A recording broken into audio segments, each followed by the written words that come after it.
What is up, Tube? Welcome to Guido's Chop Shop, the second best Gel Blaster channel on the tubes, and today we've got something special for you. Did you see that fly past? No, you might have heard it. I've got a new kit for my P1. Now, if you own a P1, then you will most likely you would have worn your hammer sear out, because they appear to be made of some sort of cheese. And so I've bought this kit, and it's apparently a CNC machined kit of bits. So there's probably like a hammer and a hammer sear and a few other bits and bobs in here. I'm mostly interested in the sear, but I do have all these other bits as well, so I am going to replace them.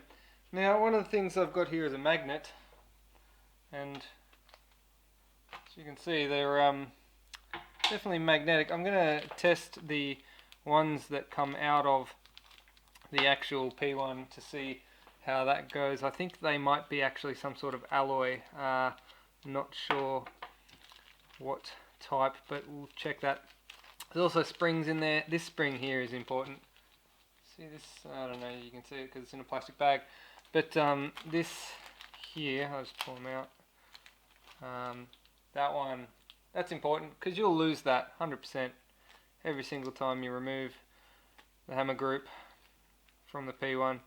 This is also interesting. It's got a ball bearing replacement for the I don't even know what that is. It's the reset on the hammer, I guess. The standard one is a solid piece. I'll show you the standard one. I have it here. This is a standard one there. It's a solid piece, so I don't know if having a bearing is a better idea or what, but they've provided me with a bearing. Now, so if you have your standard P1 hammer group here, you may have noticed, like if you look at this one, mine is chewed to buggery. It is chewed out. I'm just going to remove this. This is the hammer reset here. I'm just going to remove it and set it aside because this is that spring which you're guaranteed to lose. This one here. Just be very careful when you're getting that one out because they're easy to lose. It's a real pain. What I might do, I'll do this the easy way. Easy way or the hard way, Reigns? Easy way. I think he's choosing the hard way. That's the opposite of what I would usually do. I would usually do everything the hard way. So what I'm going to do is I'll push this. Actually, I will release this spring here first. Release that so that the sear's not under pressure. Then I'm going to push this shaft out. Push the shaft out, and I'm going to get something like an Allen key to push through. Yeah, push that one through and pull it out the other side. Then I'm just going to pop the sear out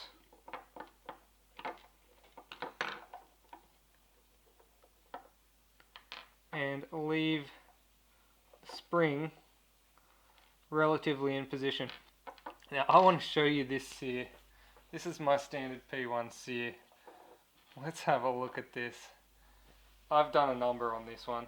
Let's zoom in a bit. Now I have worn this to buggery. Let me get my magnet. Yeah, see that? Nothing. This one sticks to it. This one, no bueno. So this is non-ferromagnetic, therefore it is a cast alloy, and I think it is soft as butter. Or perhaps some sort of cheese. I think it's made out of some sort of firm cheese. You can see I rub it with that and it scores very, very easily. This new one claims to be CNC'd, so I hope it's CNC'd. I mean, it looks CNC'd. It looks CNC'd. If you look at these, you can see the machining marks. Somewhat. Ah, there you go. See the machining marks. I'm going to give it a bit of a score. It does scratch, but nowhere near as deeply. Can you see that? Nowhere near as deeply as the original one. The original one is like, yeah, it's much softer. And you can see here, like, comparing the two side by side, you can see how chewed out mine is. And I mean, I greased it. I actually repaired it 2 or 3 times, which is probably why it looks so junk. But yeah, it just keeps wearing down, particularly if you look at it from that angle. You can see how worn down that is compared to, say, that. It's supposed to be flat, but the trigger bar, which is made of like a higher strength spring steel, it just eats this alloy. If you've got a standard P1, this is going to be a standard thing. It's going to eat that alloy away because that is junk. They made that sear out of junk. Okay, I'm going to try and do this around a tripod while keeping it in shot without my transparent hands. Okay, so spring is in there. Now if I put the new sear in there, I should be able to pop it. Hang on, let me just pop the sear in first. Pop the spring. Get this on camera. Pop the spring down in there.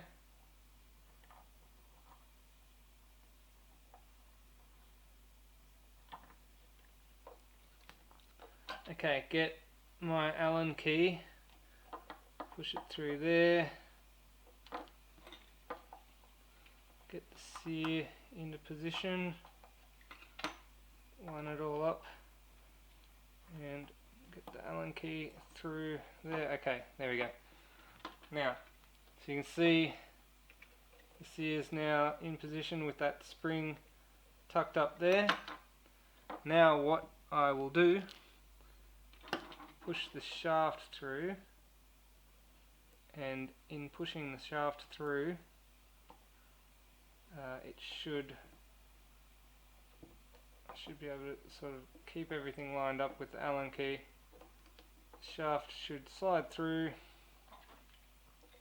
and hopefully everything's lined up. It should go through the spring and everything. It's so awkward to do from behind a camera. Alright. We're still on shot? Good. Keep it in shot. Alright, now push that through, and I'll use my driver to push it through. Now ideally, oh no, that's fine. I was going to say ideally we could give that a tap with a hammer and a pin punch, but that's fine. Okay, now, I mean, I guess if you're only interested in replacing the sear, which a lot of you probably would only really be interested in replacing the sear because that's kind of the bit that wears out the most, that would almost be job done. You just basically now push this spring up into there, and you'd be done. And you can throw that old sear in the bin. But I've got all these other upgrade pieces. See, this would be theoretically ready to go here. But I've got these other upgrade pieces, and given that the P1 standard pieces are such crap, I think I will also replace them.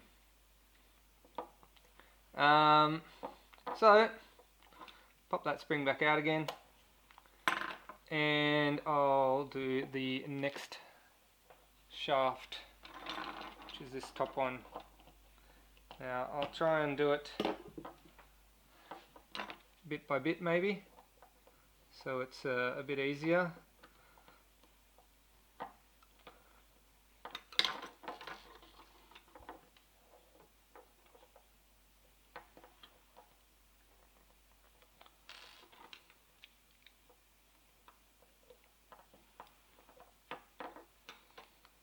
Actually, no, I'm just gonna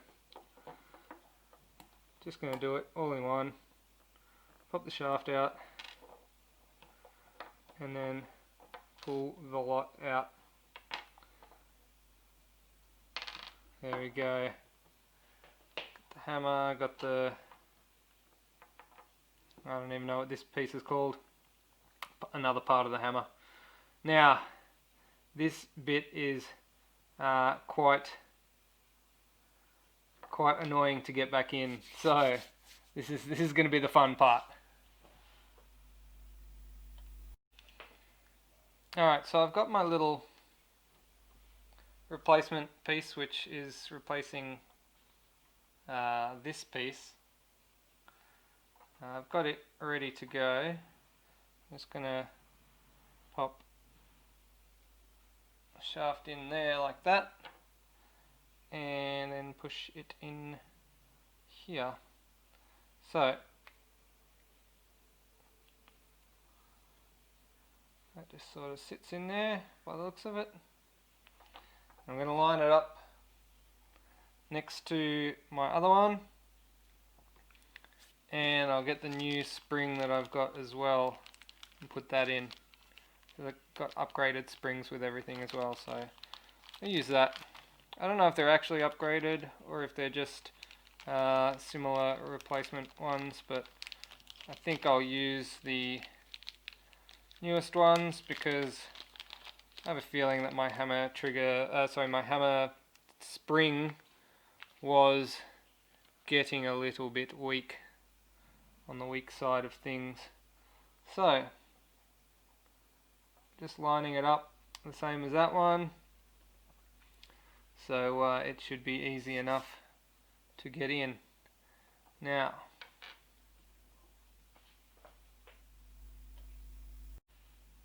just get these old ones out of the way.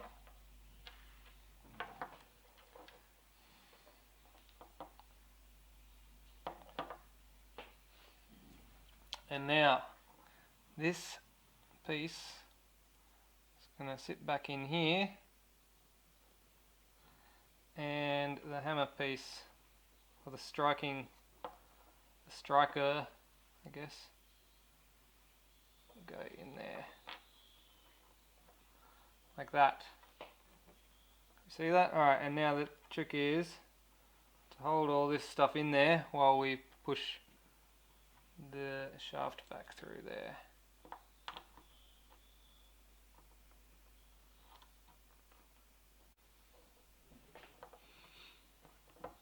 Alright. Just make sure that all these holes are lined up.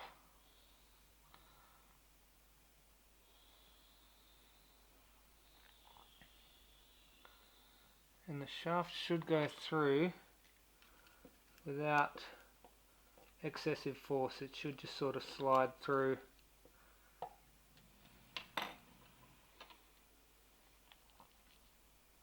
Just make sure everything's square. Here you can see that hole's not 100% lined up, so make sure that everything's 100% lined up and then pushed in.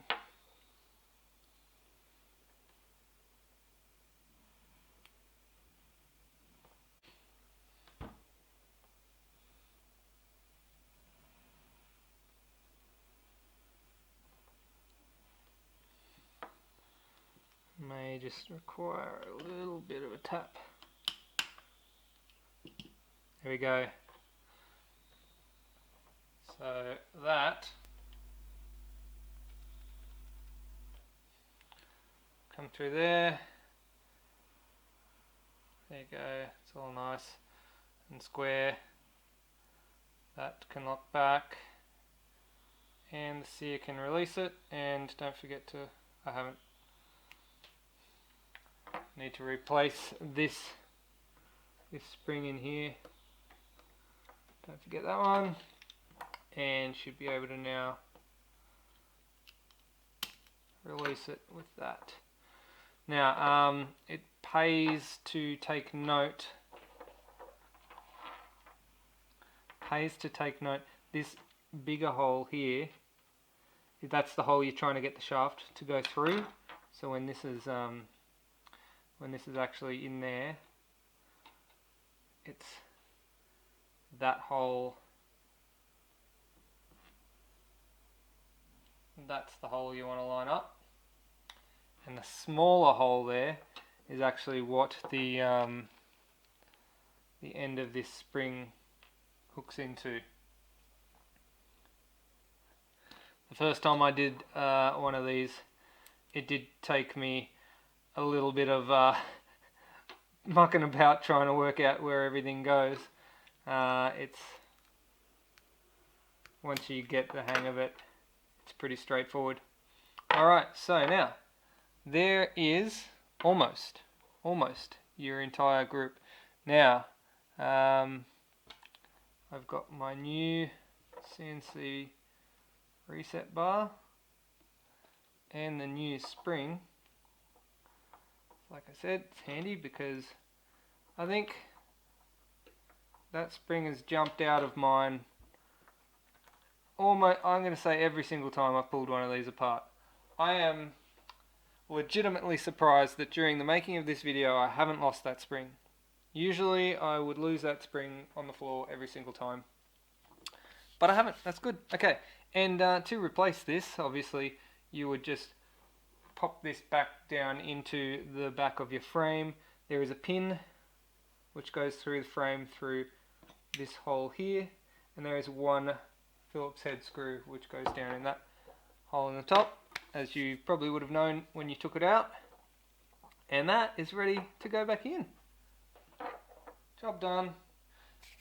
Thanks, lovely, tell your mother. Don't forget that you can buy a patch from me by messaging my Facebook page, which is Leguido's Chopsters, because Facebook's a pain, they won't let me have Chop Shop. Yes, so message me on that and it'll give you the deets on what you got to do. Also, feel free to buy me a coffee if you found this at all helpful. Thank you very much. Peace.